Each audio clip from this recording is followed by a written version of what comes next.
কথায় বলে যে যে বোঝে সে খোঁজে, আর যে খোঁজে সে পায়। তো একদিন ফেসবুক তো আমরা সবাই নর্মালি ইউজ করি, ফেসবুক আমিও ইউজ করি।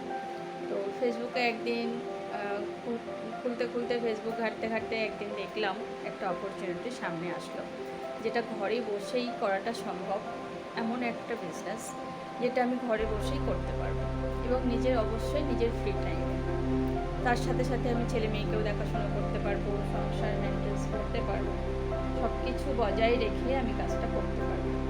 তো কাজটার যখন জানলাম, আমার সাথে আলাপ হলো ফেসবুকে চন্দনা বৌদিকে।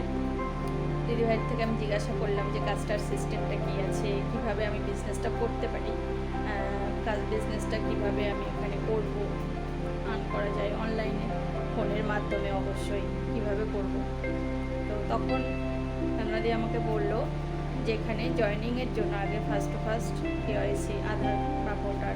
তখন একটু মনে প্রশ্ন আসলো যে একটা আধার বা ভোটার, এটা একটা সিক্রেট ব্যাপার, এটা কি দেওয়া যায়, এটা কি দেওয়া উচিত?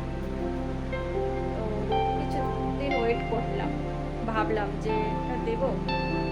তারপর নিজেই একবার দেখলাম, ভেবে যে ঠিক আছে একবার দিয়ে দেখি বা করেই দেখি না বিজনেসটা কি, এটা করা যায় কিনা। সত্যি আমি তো চাইছি এরকম কিছু একটা। হ্যালো এভরিওয়ান, আমি সোনার সোনারপুর থেকে।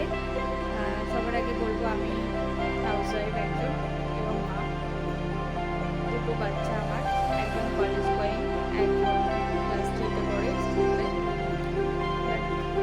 আমি সবসময় ভাবতাম যে নিজের কিছু করার ইচ্ছাটা সবসময় ছিল, যে নিজের পায়ে দাঁড়ানো, নিজে সামান্য হলেও নিজে একটু ইনকাম করা। বাট বাচ্চাদেরকে রেখে সংসারে সব কিছু ফেলে বাইরে গিয়ে কখনোই আমার পক্ষে পসিবল ছিল না যে কিছু করব। মনের ইচ্ছাটা কিন্তু সবসময় ছিল যে কিছু করি, নিজের কিছু ইনকাম করি, সামান্য হলেও নিজে একটু কিছু ইনকাম করি। বাট সেটা যদি নিজের ফ্রি টাইমে হয়, নিজের যে টাইমটা বাচ্চারা স্কুলে গেল, টিউশন গেল, দিয়ে একটু যে টাইমটা ফ্রি পাই সেই টাইমটা কাজে লাগিয়ে যদি একটু করতে পারি, সেরকমই একটা অপরচুনিটি আমি কিন্তু খুঁজছিলাম।